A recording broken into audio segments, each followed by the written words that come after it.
A deer steps through mist in the Scottish Highlands.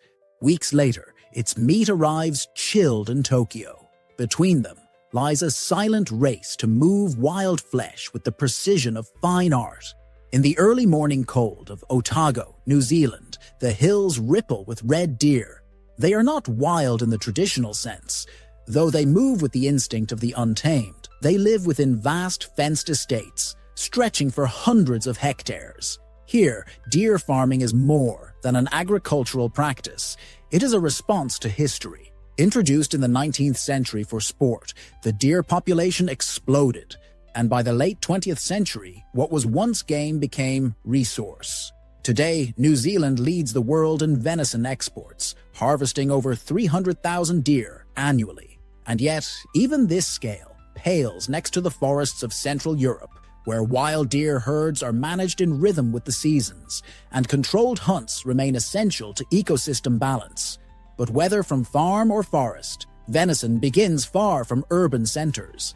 It must be harvested, cooled, inspected, and transported, all within a tight window of hours. Temperature is the first tyrant. Meat must be chilled to below 7 degrees within 6 hours of field dressing, or risk spoilage. In Norway, hunters use mobile chill trailers stationed at remote access points. In Poland and Hungary, field stations are stocked with stainless steel hooks and digital thermometers, designed to receive dozens of animals a night during peak season. Meanwhile, wildlife regulations require detailed tagging and reporting. Each animal carries its own documentation, a paper trail of legality, health, and traceability. This ensures the deer was culled ethically, free from disease, and compliant with international trade codes. Then comes terrain. The logistics of retrieval can be as difficult as the harvest itself. In parts of Alberta, deer carcasses are pulled by snowmobile to forest edges, where insulated trucks wait on standby. In Slovenia's Julian Alps, narrow mountain paths mean meat is carried down by mule or helicopter. Why such extremes? Because the value of freshness is immense. Unlike beef, which benefits from long aging, venison has a narrow flavor window. The meat is lean, easily overcooked, and prized for its delicate texture. Mishandled cold chains turn it tough, metallic, or worse, unfit for sale. Markets only heighten the pressure. Germany alone consumes thousands of tons of venison each year, much of it imported during autumn and winter holidays. In Japan, demand has risen sharply in urban fine dining circles, where gibier, wild meat, is considered a seasonal delicacy. But supply is inherently unpredictable. A harsh winter can limit hunts. A warm spring can shorten rutting seasons. The wild, even when fenced or managed, does not follow industrial rhythm, and so the venison trade operates in pulses, bursts of activity that require deep coordination between hunters, farmers, processors, and exporters. Still, every stage remains shaped by the animal itself. Unlike cows or pigs, deer are high-strung and injury-prone. Stress before slaughter taints the meat, raising acidity and altering taste. In farms, this means mustering deer with minimal noise and using curved fencing that prevents panic. In wild harvests, it means precision shots and quick retrieval, because one moment of fear can ruin an entire carcass. And for those who rely on this meat, not just the chefs, but the communities, the logistics workers, the butchers, failure is not a luxury they can afford. From hillside pastures to forest traps, the first leg of venison's voyage is marked by silence, tension, and speed. But once the meat is packed, sealed, and rolling across the first miles of road, another world takes over. A world of machines, temperature sensors, export certificates, and cold steel efficiency. Inside a venison processing plant near the southern coast of New Zealand, the air hums with the low vibration of refrigeration units. Long lines of silver rails hang from the ceiling, carrying chilled deer carcasses in a slow, deliberate rhythm. It's a far cry from the open hills where these animals were last alive. The world here is clean, precise, and controlled. Workers wear layers of white, aprons, hairnets, gloves. Each movement is measured, efficient, but never rushed. The goal is to protect not just the meat, but everything it represents. Venison is not merely a product. It's a category of food tied to wildness, season, and heritage. Mishandled, it becomes just meat. Handled properly, it retains the trace of wind, pine, and winter. Each animal is logged into a digital system before a single cut is made. The carcass is scanned, assigned a code, and linked to its origin, whether it came from a farm paddock outside Dunedin or a managed forest in eastern Poland. This traceability isn't just regulatory, it's a mark of integrity. International import laws demand full transparency, but high-end buyers expect more. They want to know where, how, and even why the animal was taken. In parts of Germany, restaurateurs will only purchase venison cold during specific moon phases, believing it affects flavor and tenderness. These may be niche concerns, but they are part of the growing culture around wild meat, one that values purity and place as much as protein. The processing itself follows a strict choreography. First, the deer is skinned with careful strokes that preserve the hide. Then, the internal organs are removed and sorted. The heart, liver, and kidneys are inspected, weighed, and often set aside for gourmet markets. These are high-risk, high-value cuts, fragile, prone to spoilage, but rich in culinary appeal. The rest of the body is broken into primals: legs, loins, shoulders, ribs. Each section has its destination. The rear haunches, thick with muscle, are often sliced into medallions for fine dining. The shoulders, slightly tougher, are trimmed for ground meat or long stew applications. Bones are set aside for broth and gelatin. Even the sinew and connective tissue find use, shipped to pet food manufacturers or used in specialty charcuterie.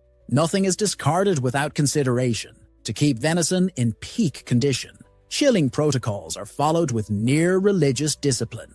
The meat must be cooled to below 7 degrees as quickly as possible post-mortem, but never frozen too early. Fast chilling locks in moisture, but if done wrong, it causes tissue contraction and toughening.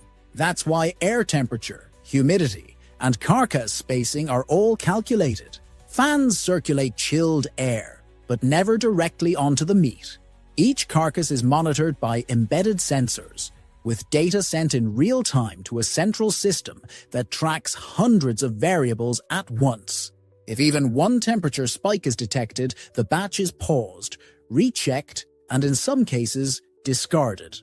The stakes are high. A single contaminated lot can shut down exports for weeks, damage a processor's reputation, or cause serious health consequences abroad.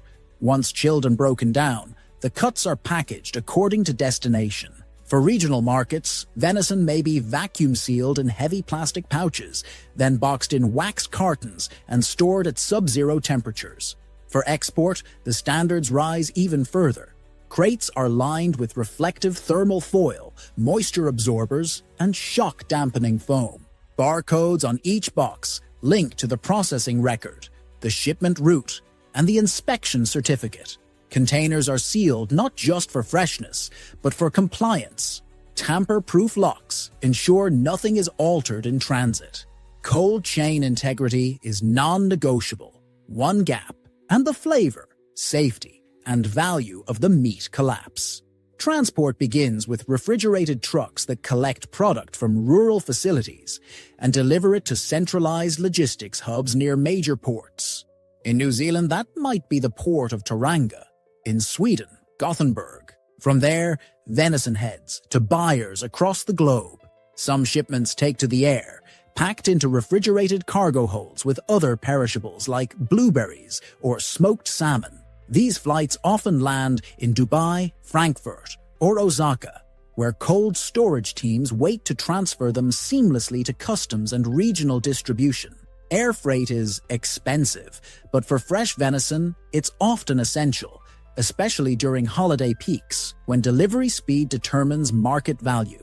A tenderloin that arrives in Paris on a Thursday can be on a bistro plate by Friday evening, pan-seared and paired with root vegetables. For less urgent shipments, sea freight offers a slower but steadier route.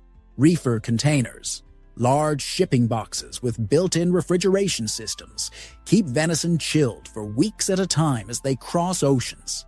These containers are monitored continuously.